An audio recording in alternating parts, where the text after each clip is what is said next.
Welcome back, and let's do the next episode. So today we're going to be doing the RPS triple install. I'll give you a quick run through of what you get in the box, and yeah, this clutch is a really nice piece of kit. So this is what you will receive in the box from RPS. So they give you the flywheel, they give you the flywheel bolts, they give you these lovely bags with the Loctite, the spigot bearing, all the cleaning products, the grease and the lapping compound, big nice billet pressure plate, release bearings already mounted, and they give you a t-shirt and their installation tips. So to do this clutch install, we're going to need some bits from the old clutch pressure plate. We're going to need the bearing carrier, and you can see it's very grotty. But you will need some pretty big snap ring pliers to get this off.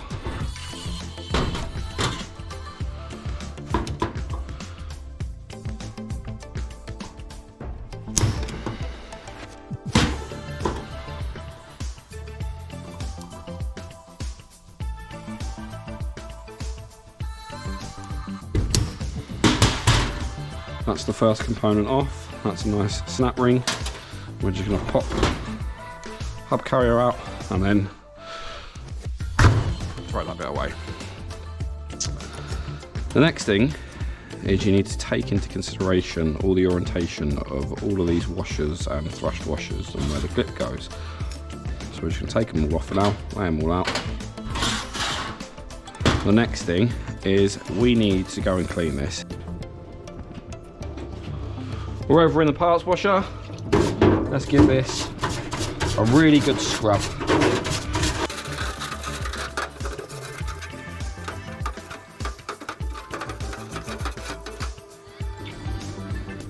That is this part, nice and clean. There's no more grease anywhere on the inside. This assembly, there's the carrier itself and these two washers and snap ring. First of all, the cone shape washer. It's meant to be like that, so don't try and bang it flat. It is meant to have a cone shape like that. That's the first one to go on. Like that, you can see the edge here, and it's a cone. Then it's the plain washer. Once you've assembled that, take the pressure plate, flip it and drop it on. Now that's done, we can put this snap ring back on. Again, you saw how hard it was to take off. Get some glasses on when you do this. And let's try and get this on.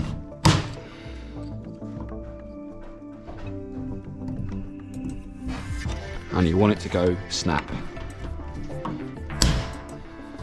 Everyone hear that? Make sure you do that, because once this is assembled, and if this was to ever pop off, you will lose the function of the clutch. Make sure that ring is well seated.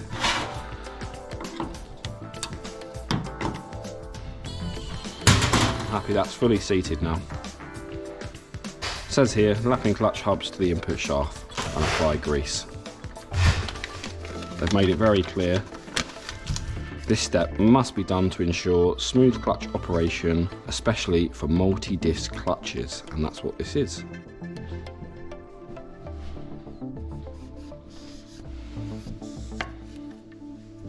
Your flat blade screwdriver and an old cloth, then just clean between every single spline.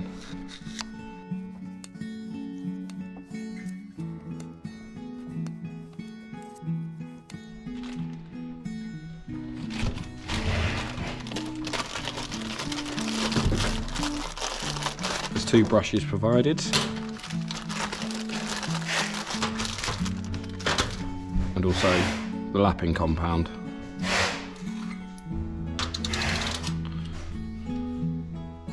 This is the same kind of lapping compound as what you would use when lapping valves in.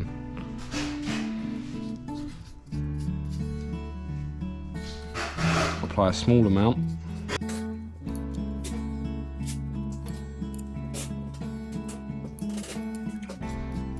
It's just a thin layer of compound then over that input shaft.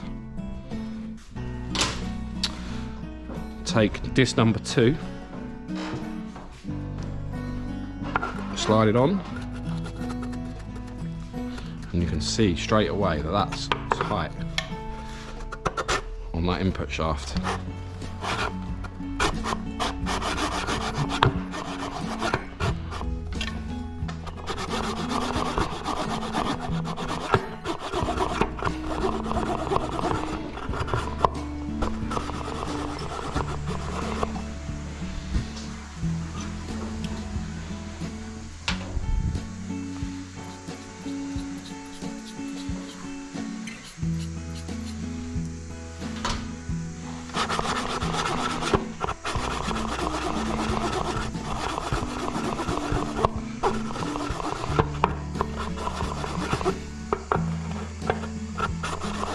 Try a few different orientations of the disc, and the way that I'm doing this, I'm holding the whole disc and then I'm just applying a little bit of tilt and a little bit of side motion just to bite up a little bit, and then this will take off the burrs or any high spots that the friction disc will have on the input shaft.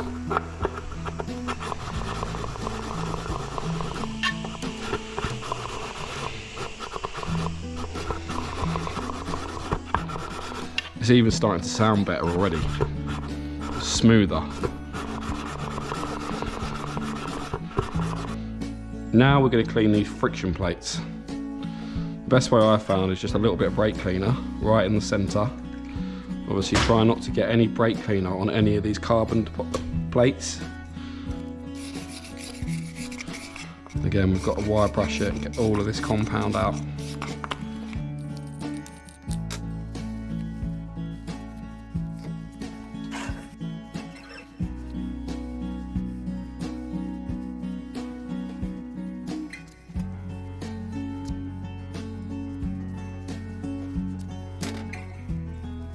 Then visually inspect and see if you can see anywhere. Lovely and clean, really, really clean. Oh wow, look at that, no grease on it.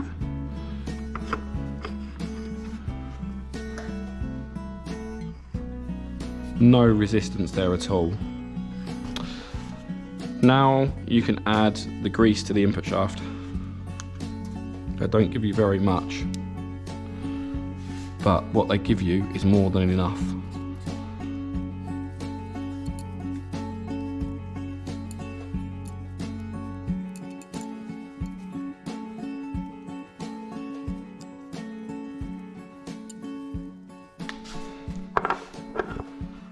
Wow.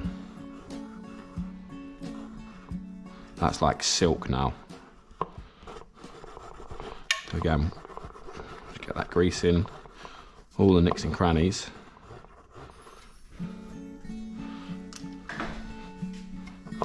And any excess, I would just wipe from the splines.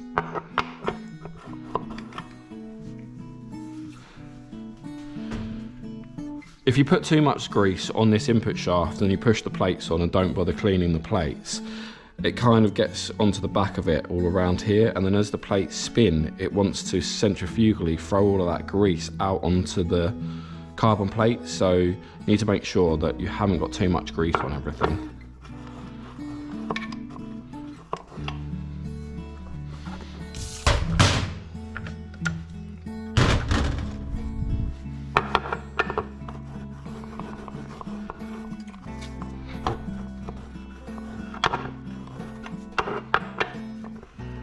Any orientation now.